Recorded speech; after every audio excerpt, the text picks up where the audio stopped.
Dan kami percaya apapun yang terjadi dalam hidup kami taruh harap dan percaya kami hanya kepada Yesus Kristus. Sampaikan sabdamu, bangun iman keluarga saat teduh, hingga kami mengalami terobosan-terobosan baru untuk kemuliaan namamu. Sembunyikan hambamu di balik salibmu seperti biasanya. Dalam nama Yesus. Haleluya. Amin. Puji Tuhan. Selamat datang di saat teduh bersama yang baru join juga, apalagi yang pertama kali baru bergabung. Dan Anda juga bisa subscribe tentunya, tekan tombol notifikasi supaya lain kali nggak pernah telat, nggak pernah terlambat, nggak pernah kelewatan ya. Supaya kita bertumbuh sama-sama dalam kurikulum ala Roh Kudus untuk keluarga tercinta, jemaat saat teduh bersama. Saya ajak kita untuk baca firman Tuhan di Markus 5, saya kasih judul Yesus redakan angin ributku. Khususnya ini perlu untuk didengarkan oleh orang-orang yang hatinya sedang gelisah, hidupnya penuh masalah. Apalagi yang overthinking hari-hari ini. Wah, panic attack banyak sekali. Saya percaya firman ini akan meredakan sesuatu di dalam jiwa kita. Belum lagi, kalau jiwa kita tenang, situasi kita pun bisa reda. Angin ribut diredakan Markus pasal yang keempat ya.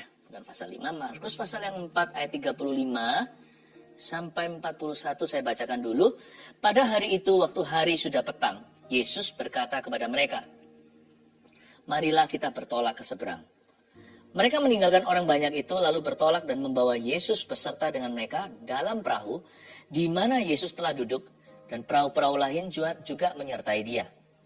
Lalu mengamuklah taufan yang sangat dahsyat dan ombak menyembur masuk ke dalam perahu sehingga perahu itu mulai penuh dengan air. Pada waktu itu Yesus sedang tidur di buritan di sebuah tilam. Maka murid-muridnya membangunkan dia dan berkata kepadanya, Guru, engkau tidak peduli kalau kita binasa. Dia pun bangun menghardik angin itu dan berkata kepada danau itu, diam, tenanglah. Lalu angin itu reda dan danau itu menjadi teduh sekali. Lalu ia berkata kepada mereka, mengapa kamu begitu takut? Mengapa kamu gak percaya? Mereka menjadi sangat takut dan berkata seorang kepada yang lainnya, apa gerangan orang ini? Sehingga angin dan danau pun taat kepadanya. Hari itu mereka sedang berada di Galilea. Ayat 35 baca sekali lagi ya. Pada hari itu waktu hari sudah mulai petang. Yesus berkata kepada mereka, mari kita bertolak ke seberang. Ide siapa? Idenya para murid atau idenya Yesus untuk mereka mendayung perahu bertolak ke seberang. Bahkan diikuti oleh perahu-perahu yang lain loh. Ini nggak hanya satu perahu yang lain juga dipertaruhkan. Masa sih Tuhan itu nggak bertanggung jawab? Kan ini idenya Tuhan. It was His command. Itu perintahnya. Mari, itu kan undangan. Marilah kita bertolak ke seberang. Ada instruksi yang jelas. Ayo kita ke sebelah sana. Kalau Tuhan yang perintahkan, hendaknya hatimu tenang. Saya punya satu prinsip sederhana. Kalau Yesus yang suruh aku tidak akan takut. Tapi apakah kita selalu yakin sesuatu itu Yesus suruh? Kalau kita nggak tahu apakah Tuhan suruh kita melakukan itu atau bukan, yang penting kita hidup dalam firman. Orang yang hidup dalam firman itu hidup dalam poros kehendak Allah. Berarti kalau orang itu hidup dalam poros kehendak Allah, orang itu dijaga. Apapun yang terjadi dalam hidupnya, sepengizinan Allah. Kalau kita itu hidup dalam firman, Tuhan yang bertanggung jawab penuh atas kita. Meskipun kita nggak bisa sempurna mentaati firman, ada kalanya kita gagal. Sewaktu-waktu kita jatuh. Asal kita sadar diri, lalu cepat kembali, hidup kita itu loh, disambung terus sama Yesus. Andai kata kita itu seperti alat pembaca detak jantung, kita itu ada naik turunnya. Nanti kalau ada jurang yang curam bahkan, itu ada salib yang menjembatani. Jadi itu ditambal sama Tuhan. Itulah jahitan sorga. Cepat kembali kalau mundur. Lekas bertobat kalau murtad. Sebab hidup ini paling enak kalau di tangan Tuhan. Dan kalau Tuhan yang suruh kita itu ya kita gak usah takut apa saja loh. Apalagi kalau kita tahu hati kita benar. Asal aku dibenarkan di depan Tuhan, saya gak takut apa kata dunia atau apa yang terjadi pada saya. Demikian pula saya nggak perlu khawatir hari esok. Karena saya tahu siapa yang bertanggung jawab atas hidupku. Dan dia yang bertanggung jawab atas hidupku itu, dia sudah ada di situ. Nah, murid-murid sebenarnya nanti di ayat-ayat berikutnya dia ketakutan itu harusnya dia bisa mikir. Tapi karena dia sudah terlanjur di dalam badai taufan, orang kalau sudah panik itu nggak bisa mikir. Makanya lebih baik kita sekarang lagi tenang dalam hadirat Allah, kita tetapkan dulu hati kita. Apapun terjadi di depan, let's get ready. Mari kita siapkan diri. Kalau kita tahu bahwa hari ini kita berjalan dalam relnya Tuhan, jangan khawatir. Nggak usah overthinking. Kenapa? Aku asal ada dalam firman, firman dalam aku dalam Yesus, Yesus dalam saya. Tenang. Tenang. Nggak usah kita kalkulasi besok gimana ya terjadinya. Apakah aku masih bisa begini? Apakah aku bisa jadi begitu? Nggak usah dipikirkan bahkan. Merencanakan boleh. Setelah rencanakan, letakkan di kaki Tuhan. Nggak usah dipikirkan. Tinggal mempersiapkan diri sebaik-baiknya. Sisanya itu urusan Tuhan. Disitulah belajar berserah. Berserah itu ada fondasinya. Berserah itu bukan tidak berbuat apa-apa. Berserah itu setelah berencana, hatinya nggak panik. Setelah berencana nggak khawatir. What if, gimana ya jika, bila mana, bagaimana jikalau. Itu nggak ada dalam kamus orang percaya. Serahkan ke Tuhan. Let you be you, let God be God. Biar Anda jadi Anda, biar kita jadi kita, biar Tuhan jadi Tuhan. Allah atas hidup kita. Ini kan Tuhan yang suruh. It was His command. And He promised. Dengan perintah atau instruksi ini, berarti Tuhan berjanji bahwa mereka pasti akan bertolak hingga ke seberang. Mari kita bertolak ke seberang, itu firman Tuhan. Marilah kita ke sana. Berarti Tuhan sudah menggaransi dan menjamin mereka akan sukses, berhasil, dan mereka pasti akan mencapai seberang sana dengan aman. Iya kan? Gak pernah ada kata-kata gini, marilah kita bertolak ke seberang, mungkin kita bisa sampai. Gak ada mungkin tuh dalam instruksi Tuhan. Atau marilah kita bertolak untuk tenggelam di tengah danau. Gak ada. Marilah kita bertolak, destinasinya ditegaskan. Ke seberang. We have arrived. Kita sudah sampai ke tujuan kalau Tuhan firmankan. Sekalipun kita belum di situ, kalau Tuhan sudah firmankan, itu sudah final. Hidupku di tangan Tuhan. Firman Tuhan itu jaminan. Mari kita bertolak ke seberang. Sekalipun badan kita masih di sisi sini. Kalau Tuhan perintahkan kita ke sana. Dengan iman kita sudah sampai di situ. Karena Tuhan berjanji untuk menyeberangkan kita ke sana dengan aman. Ayat 36, mereka meninggalkan orang banyak itu lalu bertolak dan membawa Yesus beserta dengan mereka dalam perahu di mana Yesus telah duduk. Dan perahu-perahu lain juga menyertai dia. Perhatikanlah di ayat 36 ada kata-kata, mereka meninggalkan orang banyak itu lalu bertolak dan membawa Yesus beserta dengan mereka dalam perahu. Bedanya apa dengan Jona atau dengan Yunus? Murid-murid Yesus ini masuk ke dalam badai taufan karena membawa Yesus. Kalau Yunus karena meninggalkan Tuhan. Jangan takut.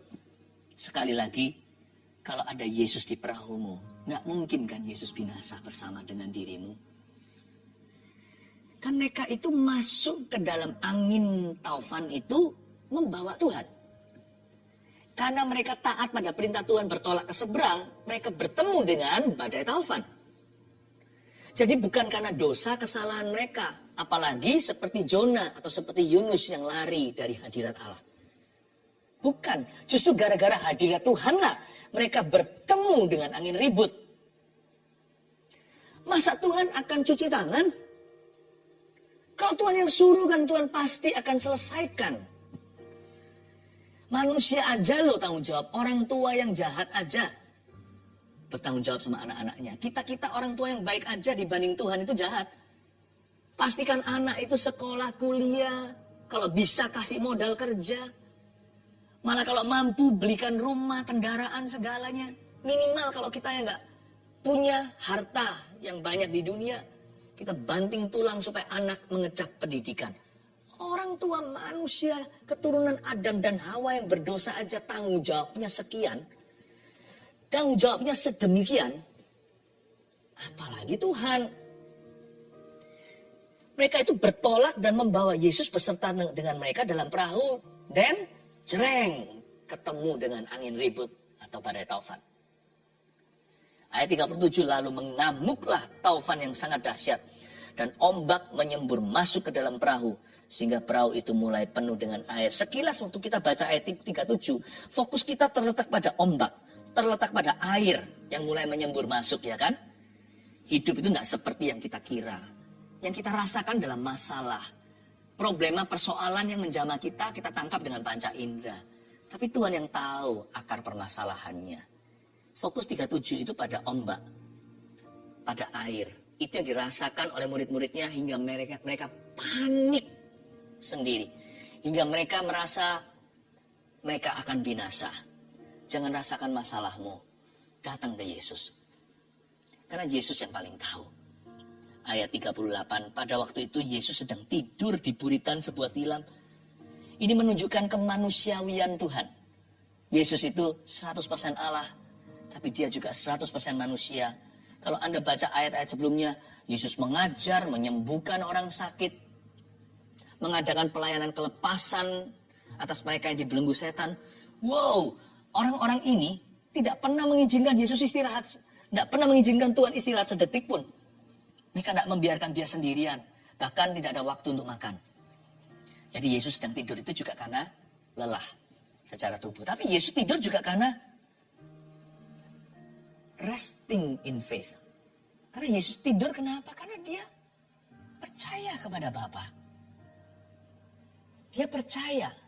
Dia nggak ada rasa ragu, nggak ada rasa bimbang. Dia tidurnya itu sebuah tindakan profetik untuk ajari kita gimana kita istirahat dalam iman. Padahal Yesus seharusnya nggak bisa tidur pulas loh kalau dia mikirkan enemy atau musuhnya. Coba bayangin, orang Farisi ahli Taurat, sementara Yesus lagi istirahat, mereka sedang rundingan gimana caranya nge-trap Tuhan, gimana caranya menjebak dan membunuh beliau. Kalau Tuhan pikirkan, sekarang ini musuh-musuhnya sekarang ini lagi sedang rapat bersama, rapat besar.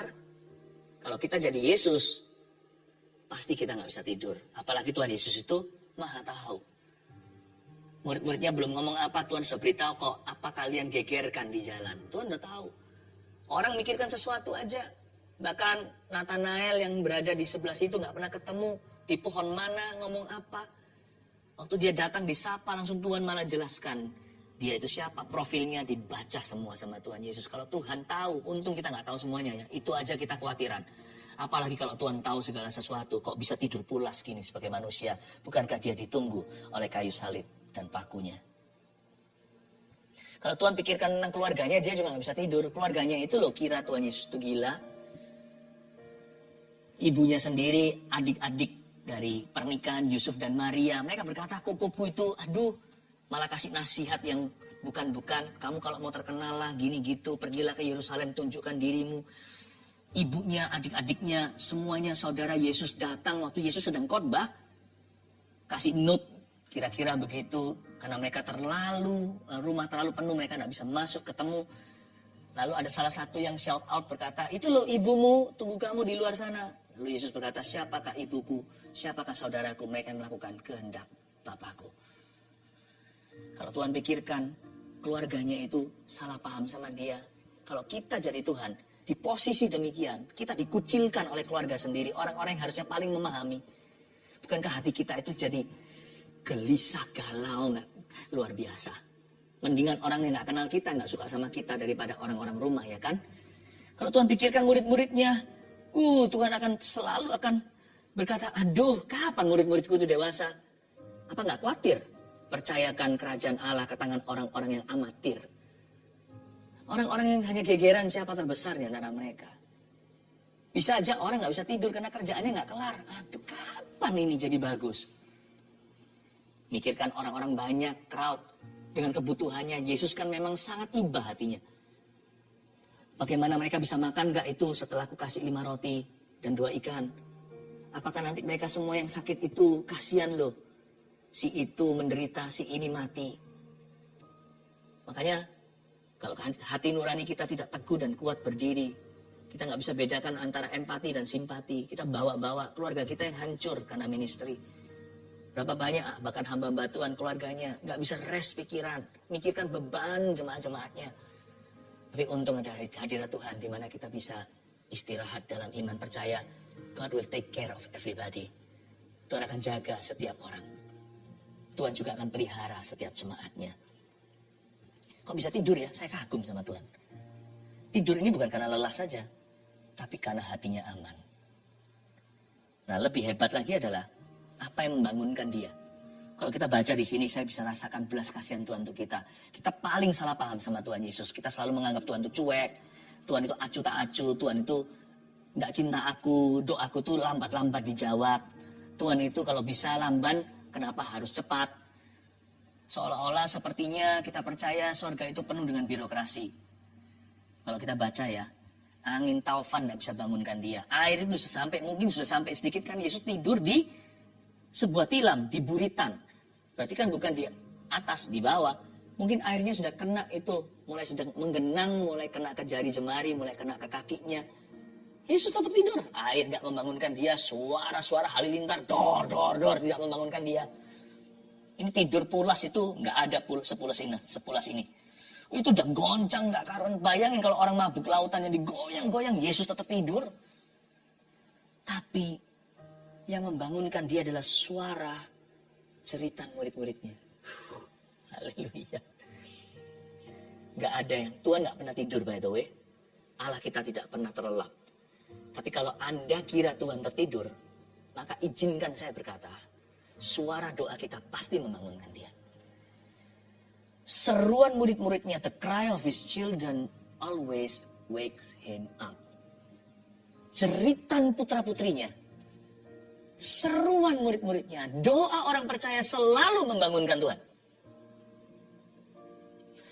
Maka murid-muridnya membangunkan dia dan berkata kepadanya, nah inilah kalimat berikutnya, perhatikan. Guru, engkau tidak peduli kalau kita binasa.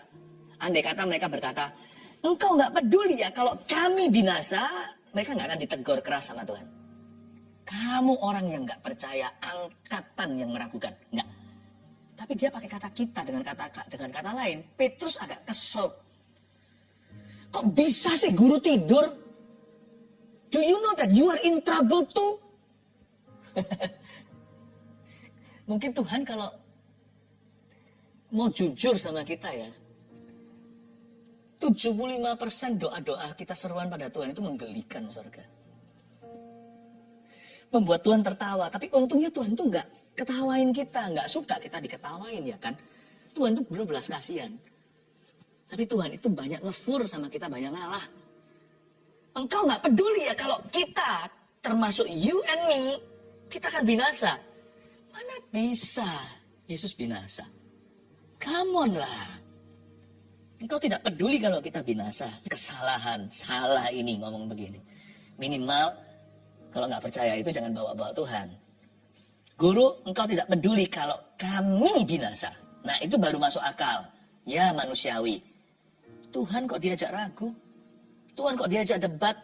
Ia pun bangun langsung nggak menghardik Petrus. Nggak menghardik murid-muridnya. Ia pun bangun menghardik angin itu. You are not his enemy. Anda bukanlah musuhnya. Dia menghardik angin itu. Tapi lucu.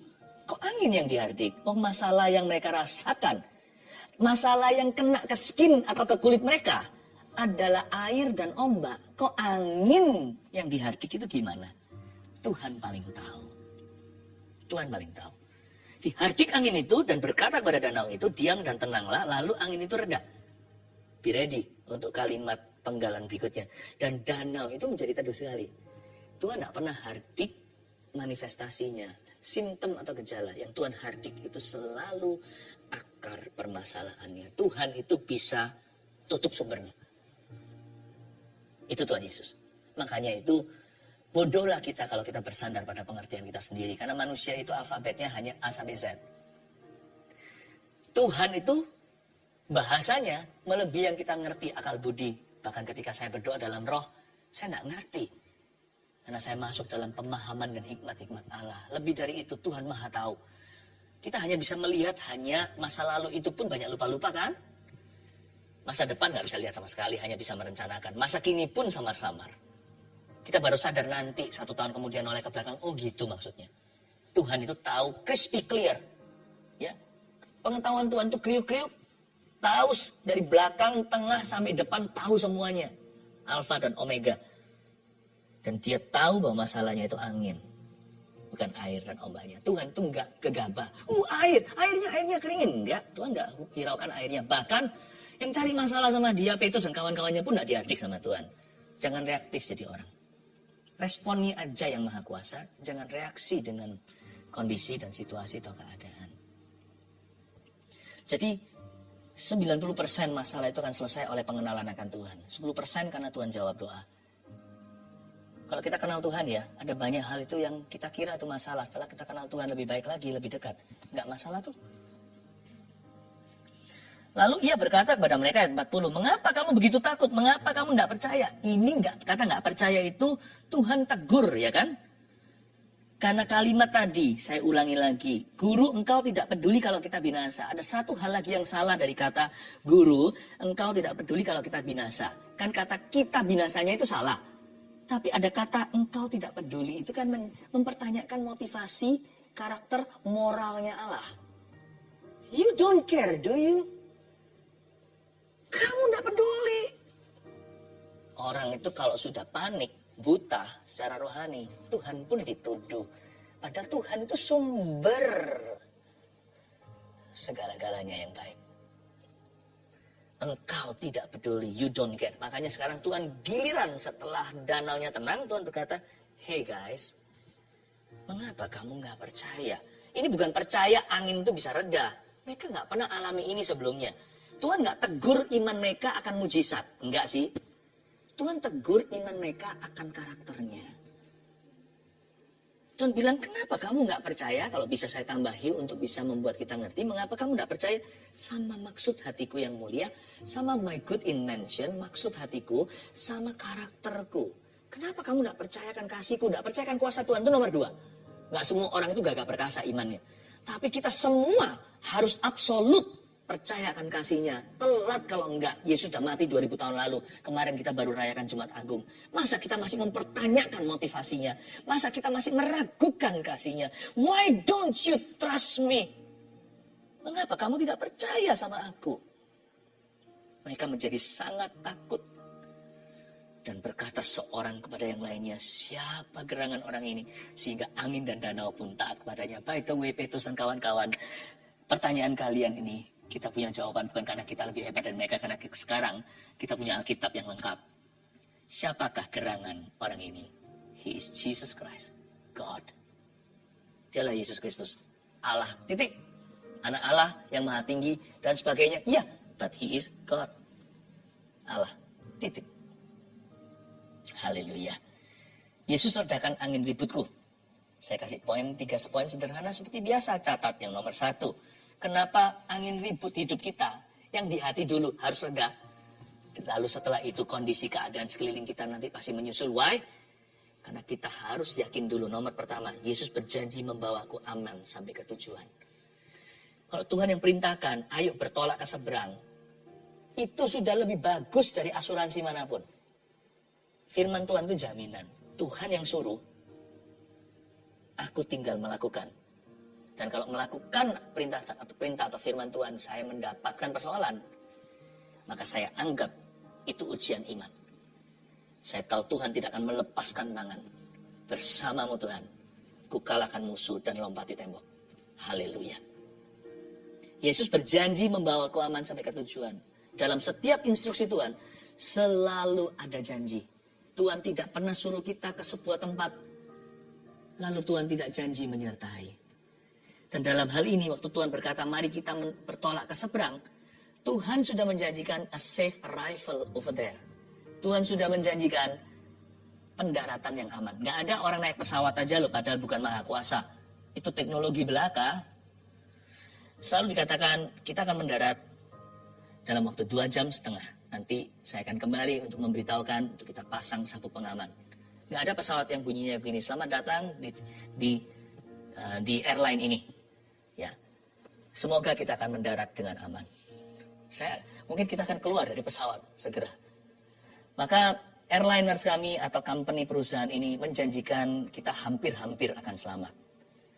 Mungkin, jika kita beruntung, kita tidak akan tenggelam di samudera lautan. Nggak akan. Pesawat yang berani angkut kita, berani mendarat. Pesawat yang berani mendapatkan penumpang ini, mereka harus menjamin keselamatan. Ya, mereka bahkan tahu sampai menitnya kapan mereka akan sampai ke tujuan. Apalagi Tuhan. Tuhan sudah memberi kita safe arrival promise, janji sampai ke seberang. Minimal jikalau hidup ini tidak seperti yang kita harapkan. Seperti Ayub yang isinya penderitaan. At least paling tidak kita bisa berkata pada diri sendiri, it is well with my soul. Jiwaku, kau baik-baik saja. Apapun yang terjadi, Tuhan itu baik. Paling tidak satu hal aku mengerti. Untuk ini aku bersuka cita melebihi segala mujizatnya. Namaku tertulis dalam kitab kehidupan. Semua yang bisa direnggut dari aku hanyalah materi. Semua hanya fisik jasmani. Tetapi saya tahu satu hal tidak bisa dirampas dari saya. Yaitu keselamatan. Namaku tertulis dalam kitab anak domba Allah. Damai sejahtera itu sudah menjadi bagianku forever and ever. Hidup yang kekal. Yesus berjanji membawa kita aman sampai ke tujuan. 2. Yesus tidak pernah panik dalam segala badai taufan. Ini yang membuat kita sendiri jangan panik. Makanya itu, waktu kita melihat Yesus, reda pula angin ributku. Panik itu sebuah posisi yang advantage loh. Sebuah kelebihan. Karena kalau orang tidak panik, alias kalau dia tenang, pikirannya jernih, bisa dapat hikmat Tuhan. Kalau Anda baca 9 karunia roh dan buah roh yang 9 itu, kalau Anda match atau jodohkan yang nomor 1 dengan nomor 1, karunia nomor 2 dengan buah nomor 2, buah nomor 3 dengan karunia nomor 3, Anda akan temui bahwa yang namanya buah damai sejahtera itu matchnya, jodohnya, namanya karunia iman. Lebih gampang beriman waktu hati tenang. Makanya itu kalau orang lagi panik, jangan disuntik. Orang kalau lagi goyang gitu dimasukkan, nanti putus jarum suntiknya. Tenangkan dia dulu, baru bisa masuk obat-obatan. Baru bisa masuk penangkal penyakit, vaksinasi atau imunisasi namanya. Iman itu bukan untuk orang yang sudah beriman. Ngapain punya iman? Iman itu untuk bisa masuk injeksi ke dalam sistem hidup kita. You harus tenang dalam hadirat Allah. Makanya iman tidak diimpartasikan menit pertama masuk hadirat Allah. Menit pertama biasanya kita memuji, menyembah Tuhan, mendekat. Lalu setelah itu kita dengarkan firman-Nya lebih jernih. Tumbuhlah iman dari pendengaran. Dan iman itulah yang memindahkan gunung nantinya. Bahkan iman itulah yang menghentikan danau yang ngamuk itu. Saya sih kalau lihat Yesus gak pernah panik, saya gak mau panik. I would rather trust a sleeping Jesus. Saya lebih baik percaya kepada Yesus yang tertidur pulas-pulas, daripada percaya pada dunia yang ribut, yang punya opini macam-macam dan berbeda-beda. Daripada saya bersandar pada usaha manusia yang gak menentu, saya lebih percaya Yesus yang tertidur. Karena lebih aman di dekat Yesus yang pulas daripada manusia yang menjanji-janjikan bisa menolong kita. Yang ketiga, ini yang luar biasa. Yesus sanggup menyelesaikan sumber permasalahan. Makanya akan reda. Angin itu kan reda bukan karena reda-redaan. Tuhan gak pernah memberi kita harapan palsu. Angin itu reda karena sumbernya akan Tuhan tanggulangi. Angin ribut itu maksudnya danau yang ngamuk itu reda karena angin ribut itu diredakan. Bukan karena danaunya, bukan karena ombaknya, bukan karena airnya, tapi angin ributnya itu disuruh Tuhan diam. Yesus itu sanggup menyelesaikan sumber permasalahan. With Jesus, ketika kita ketemu Tuhan Yesus, ketika kita cari hikmat dari Tuhan, selalu ada solusi. Solusi Tuhan itu selalu lebih permanen. Tapi kita memang harus percaya pada Tuhan dulu dan tidak bersandar pada pengertian sendiri. Karena seringkali solusi yang Tuhan tawarkan itu nggak seperti pikiran. Nggak sesuai dengan pikiran kita. Loh, aku ini, masalahnya ini kok disuruh begitu? Percaya aja sama Tuhan Yesus. Percaya aja. Dunia ini kira masalah dunia ini adalah politik, sosial, perang. Bukan. Masalah dunia ini dosa. Bayangkan kalau orang tidak berdosa, hatinya kan tahu sendiri tidak saling membunuh. Dan saling mencuri, saling curiga. Jadi Tuhan, makanya itu Injil diberitakan merupakan kebodohan bagi banyak orang. Tapi sebenarnya kalau Injil diterima, dunia ini damai sejahtera loh. Demikian pula dalam hidup kita. Kita kira masalah kita itu. Karena yang kita rasakan ya itu. Yang kita rasakan kan ombak dan airnya. Padahal Tuhan melihat bahwa masalah itu dikarenakan anginnya. Karena itu kalau kita itu mau ikut Yesus, nggak bisa bersandar pada pengertian manusia.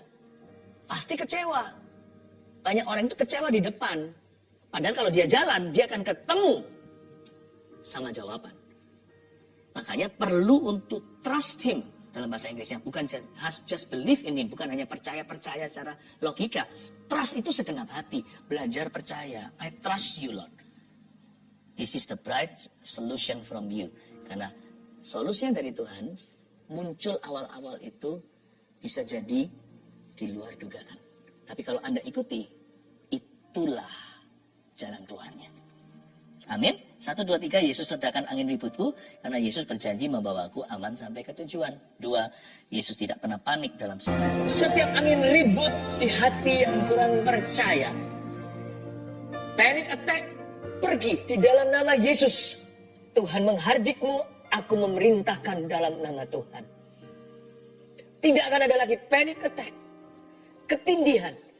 Karena Tuhan sudah bebaskan. Tuhan lepaskan jiwa seseorang yang seperti di dalam penjara. Be free like a bird. Bebas seperti burung yang terbang. Baru saya lihat seperti burung terbang. Bebas. Bukan hanya satu, banyak yang terbang bebas. Saya rasa itu jiwa keluarga Saat Teduh yang terbelenggu. Be free, my brothers. Be free, my sisters. Tuhan telah membebaskanmu. Oh, haleluya. Haleluya. Roh Kudus berkata, telah datang, telah tiba season atau musim yang baru.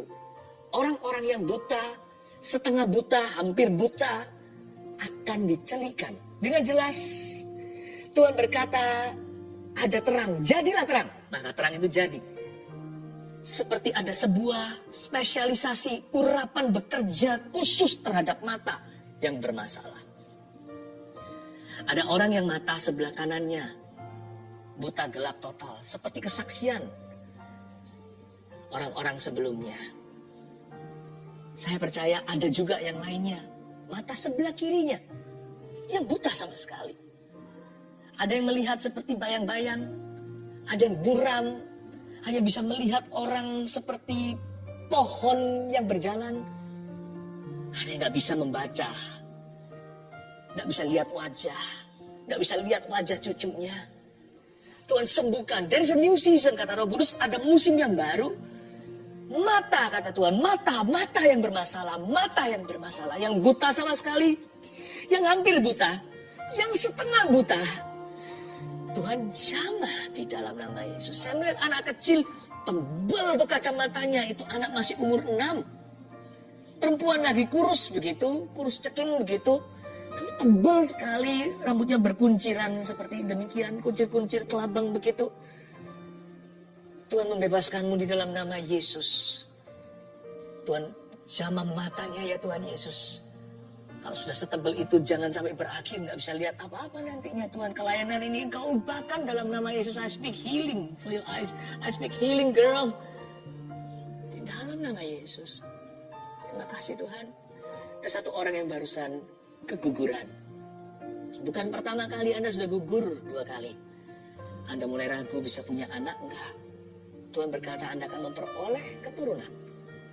Bahkan di bulan ini juga Anda akan positif hamil. Dan Tuhan kuatkan kandungan orang itu di dalam nama Yesus Kristus. Terima kasih Tuhan. Aku tengking panic attack sekali lagi. Masih banyak beberapa yang mengalami lawatan Tuhan di dalam nama Yesus Kristus dan roh bunuh diri. Panik dan buta. Mendingan buta jasmani daripada buta mata rohaninya. Roh bunuh diri tinggalkan penghuni-penghuni itu. Penghuni-penghuni itu meninggalkan tubuh itu. Tinggalkan hunianmu. Itu rumah bukan milikmu. Itu bait suci Roh Kudus. Aku tengking kamu setan di dalam nama Yesus Tuhan. Tuhan menghardikmu. Be gone. Terima kasih Tuhan Yesus, terpujilah namamu Tuhan. Oh glory to God. Glory to God. Glory to God. Mari kita ulurkan tangan kita, kita berdoa untuk semua sakit penyakit dan semua permohonan doa yang ada, yang sudah masuk di sini. Yesus, Kau berbelas kasih. Jamah Tuhan setiap orang yang menyampaikan permohonan. Yang sakit hamba percaya bilur-Mu menyembuhkan. Yang berdosa darah Yesus membasuh. Yang hidupnya mengalami kemampetan, mengalami suatu stagnasi. Situasinya di sekelilingnya itu hanya angin ribut. Jalan mendayung, perahu hidupnya nggak bisa maju. Kasih time of refreshing Tuhan. Kau bukakan jalan mereka. Di dalam nama Tuhan Yesus.